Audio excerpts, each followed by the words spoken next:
Faites attention. Montrez-moi vos tickets, s'il vous plaît. À Monaco, 200 touristes embarquent aujourd'hui pour une croisière un peu spéciale. 3 fois par semaine, une compagnie maritime propose de longer la côte entre Monaco et Nice pour découvrir des villas de rêve qu'on ne peut voir que depuis la mer. Et donc, la villa appartenant au cofondateur de Microsoft, M. Paul Allen.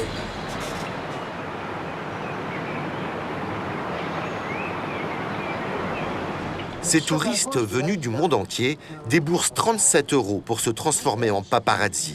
Objectif, assouvir leur curiosité concernant les riches propriétaires de ces villas inabordables. Alors, cette grande bâtisse appartient au leader de U2, le chanteur Bono. Cette villa est appelée la villa Les Roses. Au fil de l'eau, on peut approcher la propriété construite par Gustave Eiffel ou celle ayant appartenu à Charlie Chaplin. Des villas invisibles depuis la terre ferme. Beaucoup sont en fait la propriété de riches étrangers anonymes, comme cette somptueuse villa pied dans l'eau. Ça fait rêver un petit peu, hein. C'est grand, c'est énorme, c'est comme un rêve. Ils vivent un rêve. On s'imagine comment c'est à l'intérieur, enfin... Ah ça, on aimerait bien me voir. Voilà. La Côte d'Azur. Une destination prisée par les milliardaires du monde entier.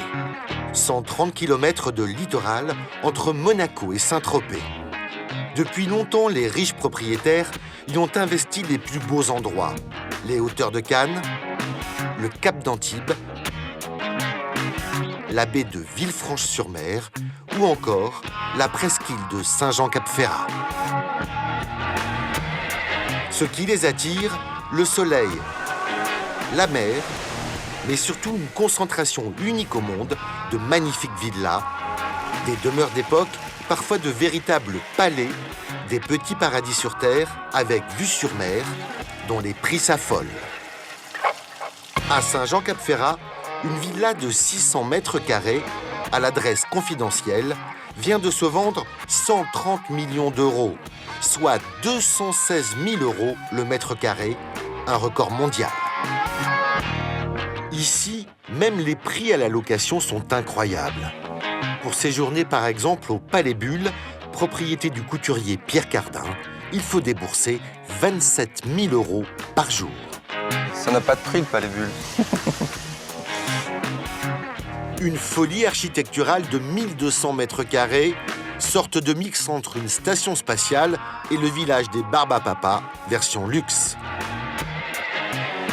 Nous avons pu pénétrer dans certaines de ces villas ultra privées. Alors qui en sont les propriétaires ou locataires? Combien sont-ils prêts à débourser pour ces maisons de rêve? Et qu'est-ce qui justifie de tels prix?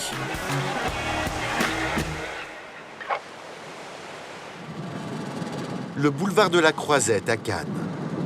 Une adresse prestigieuse pour l'agence principale d'un groupe immobilier de luxe, filiale depuis 2012 de la célèbre maison d'enchères Christie's. Deux belles propriétés, ils veulent vraiment vendre rapidement. En plus, c'est vraiment la bonne saison là, enfin la bonne saison. Christophe Aversano travaille ici depuis 8 ans.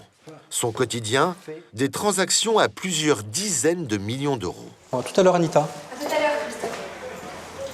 Le groupe est leader dans le secteur de l'immobilier de prestige et s'enorgueillit d'un catalogue de propriétés exceptionnelles sur la côte. Des propriétés bien cachées, dans les quartiers retirés à l'écart des centres-villes, loin de l'agitation, de véritables ghettos de riches où tout n'est que luxe, calme et volupté. Sur les hauteurs de Cannes, cette maison de 500 mètres carrés appartient à une famille hollandaise qui l'a récemment mise en vente. Le salon, double salon. On a la salle à manger juste ici et un accès également pour arriver jusqu'à la cuisine. Donc là, on est vraiment un exemple typique de maison, de ce que les gens recherchent aujourd'hui pour une résidence secondaire. Tout est au goût du jour, que ce soit les matériaux, que ce soit les couleurs, la vue également, l'emplacement, rien à faire. On vient avec ses valises. Et le plus gros de cette maison est bien caché sous le jardin. La maison propose également une salle de sport ou de détente. On a un hammam, un sauna, une salle de massage qui se trouve juste là et une salle de douche également. Sur la Côte d'Azur, moins de 10% des acheteurs sont français. On compte beaucoup de Russes, de Moyen-Orientaux, mais aussi des Européens que ce genre de villa, sobre et contemporaine, séduit davantage. C'est le genre de maison qui pourrait tout à fait convenir à soit une famille de Scandinaves, belges ou néerlandais qui font partie des clients qui recherchent en ce moment. Et c'est une maison qui est vendue combien? Alors là, on est dans une tranche de prix qui est entre 10 et 15 millions d'euros. En attendant de trouver un acheteur à ce prix, l'actuel propriétaire loue également cette villa. Comptez 70 000 € pour un mois. Toujours sur les hauteurs de Cannes, une autre propriété d'un style très différent. Une demeure construite en 2009 par un riche homme d'affaires iranien qui n'y a passé que quelques semaines de vacances avant de décider de la revendre. Je vais vous faire découvrir une maison qui se trouve sur un terrain d'à peu près 10 000 mètres carrés. La maison principale fait un petit peu plus de 800 mètres carrés habitables. Une maison de réception avec une vue extraordinaire que vous commencez déjà à apercevoir un petit peu. Et avec une entrée, 2 bassins à droite et à gauche. Le gros atout, c'est l'emplacement, c'est la vue mer. Et pour s'offrir cette vue, comptez 20 millions d'euros. Mais difficile de trouver un acquéreur prêt à débourser cette somme pour une maison en fait très atypique. Là, nous sommes dans le salon. Il y a du côté droit un autre petit salon. Au rez-de-chaussée, des salons, 4 en tout, immenses, comme ça se fait dans les palais orientaux. Et ça, ce n'est pas du goût de tous les clients. À l'étage, d'autres bizarreries. Donc voilà, on arrive à l'étage. Donc, rentrer par le dressing. Unique accès aux chambres, le dressing. Coin dressing, salle de bain, salle de douche. Ensuite, une très grande salle de bain, aussi spacieuse que les chambres, qui, à ce niveau de standing, paraissent presque petites. On a l'ascenseur qui arrive directement également dans la chambre. Ici, sur le côté, on a un petit coin cuisine d'appoint. Plutôt insolite, une cuisine attenante à la chambre. Cette série d'anomalies explique peut-être que cette maison est en vente depuis 4 ans. Il faut dire que pour ce style de demeures orientales, les acquéreurs potentiels se comptent sur les doigts d'une main. Une maison comme ça, c'est forcément pour une clientèle étrangère? Oui. Russe. Et puis tout ce qui est Arabie Saoudite, pays Émirats Arabes Unis, etc. Voilà principalement la cible de ce bien. Christophe Aversano ne désespère pas. Actuellement, les Russes et les Moyen-Orientaux représentent près de 50% de sa clientèle. Et ils sont prêts à dépenser des fortunes pour se payer un petit coin de paradis au bord de la Méditerranée. À quelques kilomètres de là, à Antibes, certains entrepreneurs l'ont bien compris. Dans la zone industrielle, une petite PME s'est spécialisée dans la construction de piscines très haut de gamme. À sa tête, Catherine Martin. Il y a 15 ans, elle travaillait dans l'électronique. Elle a tout plaqué. Aujourd'hui, elle emploie 20 personnes et dégage un chiffre d'affaires de 3 millions d'euros. Catherine est donc une entrepreneuse heureuse. Et si elle s'est installée à Antibes, ça n'est pas seulement pour le décor. C'est surtout pour être au plus près de ses clients milliardaires. Là, nous sommes tout à fait au cœur de notre zone de travail, en fait, toute la partie du Cap d'Antibes. Globalement, sur les Alpes-Maritimes, Cap d'Antibes, Saint-Jean, Cap-Ferrat sont les endroits où on travaille bien. Il y a quelques constructions de piscines, il y a de nombreuses piscines que l'on casse pour refaire, ou alors des rénovations. Là, c'est l'entrée principale de la propriété dans laquelle nous allons. Et nous allons entrer par l'entrée de service. C'est donc par la petite porte que nous allons pénétrer à Antibes chez de riches propriétaires kazakhs, dont l'identité restera secrète. Une propriété de plusieurs hectares, où nous ne sommes autorisés à filmer que la piscine.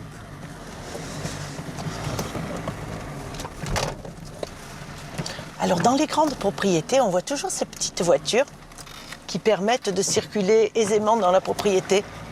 Catherine, elle-même, n'a obtenu qu'exceptionnellement l'accord des propriétaires pour superviser ce matin un shooting photo d'une piscine qu'elle a livrée il y a quelques mois.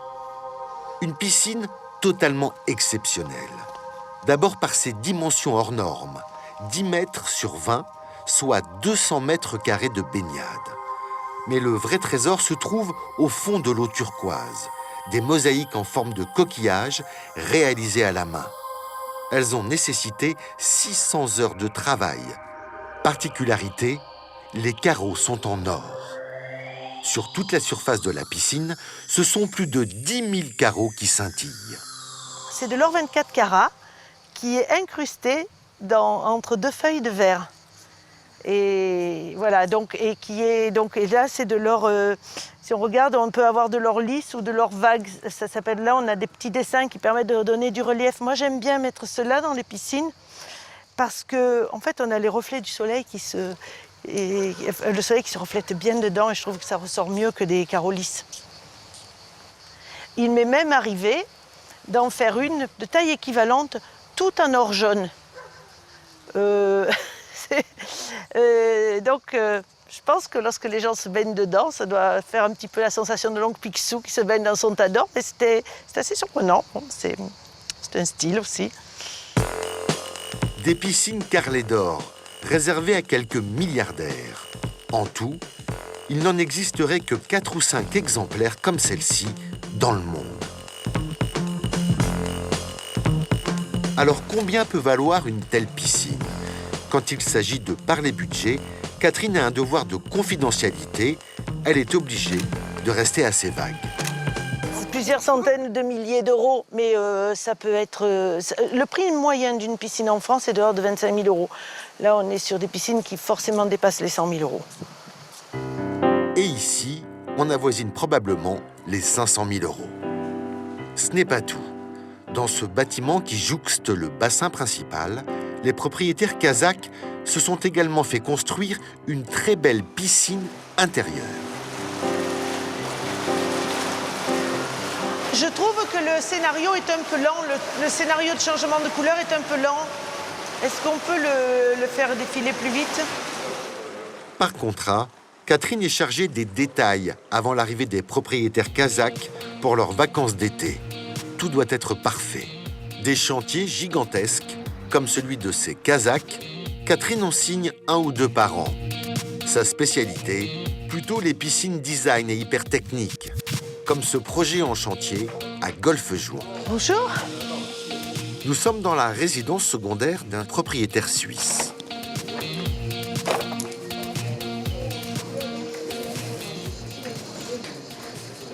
Donc là, nous sommes en phase de finition de cette piscine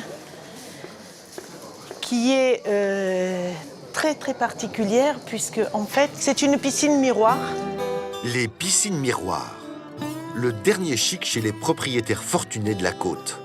L'effet visuel est saisissant, surtout de nuit quand le bassin est éclairé. Et chez le propriétaire suisse, une ceinture de verre comme celle-ci va entourer toute la piscine. L'eau va arriver 15 cm au-dessus, va arriver à ce niveau-là et va déborder tout autour de la piscine. Une prouesse technique que Catherine est l'une des rares à maîtriser en France. Et ce propriétaire a également souhaité quelques options qui font rêver. Par exemple, dans les palmiers, il va y avoir des brumisateurs de façon à faire baisser la température de la plage lorsqu'il fait trop chaud. Nous avons une piscine, une des premières piscines en France qui va être traitée, qui au lieu d'être traitée avec du chlore ou avec du sel, va être traitée avec du magnésium. C'est-à-dire qu'on va avoir une eau en fait comme si on prenait un bain relaxant, mais c'est sa piscine et c'est en même temps le traitement. Catherine n'a plus que 3 semaines pour finaliser son chantier. Pas le droit à l'erreur. Car aujourd'hui, les milliardaires sont de plus en plus exigeants et attentifs aux détails.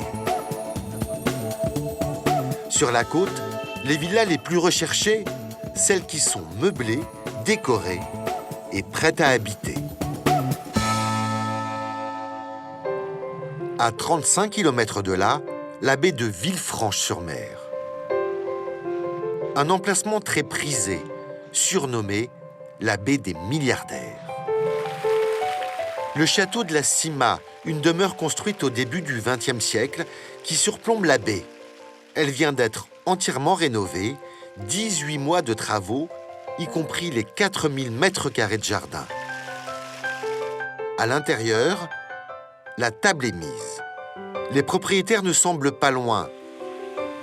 Ça et là, des photos de famille dans leur cadre, et pourtant cette maison n'a pas été habitée depuis des années. L'artisan de cette mise en scène, c'est John Moss, l'homme au chapeau. Aujourd'hui, il a rendez-vous avec Olivier Collot, un agent immobilier qui vient découvrir les derniers aménagements. Tout ce que tu vois là, c'est neuf. Neuf. Électricité, plombier, etc. Fantastique, extraordinaire. Cuisine. Cette façon de décorer une maison dans les moindres détails, en s'adaptant à la clientèle visée, ici plutôt européenne, on appelle cela du homestaging, une technique de vente très à la mode en Angleterre et aux États-Unis. Elle débarque en France. Ok, on est vraiment sur un produit clé en main. On a toutes les commodités, tout est neuf, très beau standard. John Moss travaille pour un promoteur anglais qui s'est spécialisé dans la restauration de villas anciennes sur la côte. Et chambre numéro 2. Et dans les 500 mètres carrés de villas, partout la même sensation de cette vie en trompe-l'œil. Très belle, magnifique. Pour se réveiller le matin devant San Gian Capiera, c'est ce qu'il faut. Il y a des choses pires que ça dans la vie. Je suis d'accord, c'est vrai. Dans toutes les pièces, une décoration personnalisée. Tableaux au mur, coussins ou même petits objets de la vie courante. Objectif, donner aux clients l'impression que le lieu est vivant. Le but, en fin de compte, c'est comme on habite dans la maison. Même le détail les cadres avec les photos de famille. Les clients aujourd'hui, ils ont beaucoup de mal à se projeter sur un projet vide ou en construction. Et là, vous leur fournissez une image qui est peut-être pas à leur goût, mais en tout cas, ils voient les surfaces, les proportions, les volumes, et ça, c'est très agréable. On rend la propriété sexy, en fait. Voilà. Sexy, c'est bien. Partout, de petits détails pour séduire une clientèle difficile à épater et provoquer un achat coup de cœur. Voilà, avec un jeu de couleurs qui donne la température de l'eau. Voilà. En tout, 2,5 millions d'euros de travaux. Une facture salée pour une rénovation spectaculaire. Sur ces photos d'archives, la villa est méconnaissable. Salle de bain au salon, tout a été intégralement repensé. La moitié du budget a été investie sur les extérieurs, avec notamment la création d'une piscine de 80 mètres carrés. L'idée qui est géniale. Derrière la maison, bonne surprise. Olivier Collot découvre un grand potager et des arbres fruitiers. Un atout supplémentaire pour ce château mis en vente, 13 millions d'euros. L'idée du potager aujourd'hui, c'est tendance. C'est-à-dire qu'on a des propriétaires qui veulent manger du frais, du bio, équilibré. Ils veulent se servir chez eux. Et souvent, évidemment, c'est cuisiné par un chef ou par plusieurs personnes. Et l'idée du potager, c'est une grosse plus-value pour la propriété. Non, j'adore, c'est vraiment très intéressant. L'agent immobilier est confiant. Il pense vendre cette propriété rapidement. Il touchera ainsi une commission 5% en moyenne soit près de 700 000 € pour ce petit château. Ces villas coûtent des fortunes à l'achat. Mais pour les milliardaires, le problème c'est surtout l'entretien. Alors pour amortir ces coûts exorbitants, beaucoup de propriétaires les louent. À Saint-Raphaël, une adresse très confidentielle que les riches clients s'échangent de bouche à oreille. 2 magnifiques villas mauresques situées sur le même terrain. Elles datent de 1860. Idéalement situées, elles sont en bord de mer. Nous sommes chez Christophe Sanjosé, un industriel français qui a fait fortune dans le commerce de la machine-outil. Chaque fois qu'il vient ici, petit rituel, il commence par saluer la mer. On ne peut pas se lasser de cette vue, effectivement. C'est toujours très beau, surtout dans cette saison. Autour de ces villas, Christophe Sanjosé veut absolument nous montrer ce qui fait de cette propriété un lieu unique. Là, nous sommes dans le garage à bateau où il y a quelques toys, quelques jouets pour les clients de la villa. Bateau à moteur avec ou sans permis. Et nous avons un petit port privé. C'est l'atout majeur de la villa. Les clients qui viennent du monde entier à la Villa Mauresque, ils viennent pour la mer, les bateaux et les grandes balades en Méditerranée. Un port privé, une rareté sur la Côte d'Azur. Le comble du luxe, sur ce littoral très protégé où les permis de construire sont délivrés au compte-gouttes. Ces 2 villas exceptionnelles, Christophe Sanjosé les a achetées il y a 20 ans. Il y a vécu jusqu'en 2013, mais trop grand, trop cher à entretenir. Alors, il a eu l'idée de les transformer en maisons d'hôtes de luxe.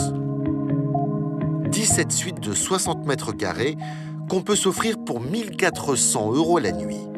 Mais ce qui rapporte gros à Christophe Sanjosé, c'est de louer les villas entièrement. Les villas se privatisent, même de préférence, effectivement, c'est leur but premier. Nous avons de nombreux clients qui viennent passer une semaine, 15 jours, voire un mois en famille. Et là, c'est en termes de tarifs Alors, le tarif à la semaine pour une villa est de 60 000 €, 120 000 les 2 villas, donc pour l'ensemble de la propriété. Et quelques clients passent un mois, donc ça leur fait de beaux séjours. Cette semaine, les 2 villas affichent complet. Ici, on vient même en famille. Ces Américains sont 6. Arrivés la veille, ils ont loué une suite familiale pour 3 nuits, facture 6 000 €. Nous avons déjà essayé beaucoup d'hôtels, mais ce décor-là, c'est la perfection. Des clients en majorité étrangers. Ces 2 couples d'Israéliens ont pris des suites pour toute la semaine. L'environnement, la mer, les jardins, tout est relaxant. On est loin du rush. On relâche totalement la pression. C'est excellent. Le service, c'est vraiment parfait. On est venu l'année dernière, en octobre, juste une nuit, et on a tout de suite réservé pour une semaine complète. Les tarifs sont ici un peu moins chers que dans un palace. Mais Christophe Sanjosé a bien compris que le service devait en être digne. Dans ses chambres d'hôtes de luxe, il emploie une vingtaine de personnes, dont un chef privé et toute sa brigade exclusivement dédiée à la villa. Bonjour, bonjour chef, comment allez-vous? Ça va bien? Qu'est-ce que vous nous préparez de bon pour ce midi? Voilà, j'ai fait une petite dorade, j'ai reçu des dorades ce matin avec une risse d'aubergine aux olives Tagaska. Très bien. Avec un petit beurre de tomate confite. Bon. Et on va faire un papillon de rouget puisque je vais le mettre sur la carte comme c'est un plat que je compte mettre sur la carte. J'adore les rougets, merci, c'est parfait. Voilà, bon bah super. La restauration fait partie des services à la carte. Des menus entre 45 et 110 € que le chef change tous les jours. Il fait aussi du sur-mesure pour ses riches pensionnaires. On a quand même une clientèle assez exigeante qui ont l'habitude des belles maisons, même des restaurants étoilés et qui veulent de beaux produits. Donc ils sont prêts à tout pour avoir des belles pièces de poisson, des homards, des langoustes, de la bonne truffe, enfin vraiment des produits de luxe. Et on est prêt à tout pour leur satisfaire leur désir. Bien évidemment, cette clientèle-là ne veut pas attendre. Il faut vraiment être nous-mêmes réactifs dans ce genre de maison confidentielle. Une adresse confidentielle au tarif très élevé. Mais pour Christophe Sanjosé, les affaires vont bien. Ces 2 villas ont été réservées pour tout l'été.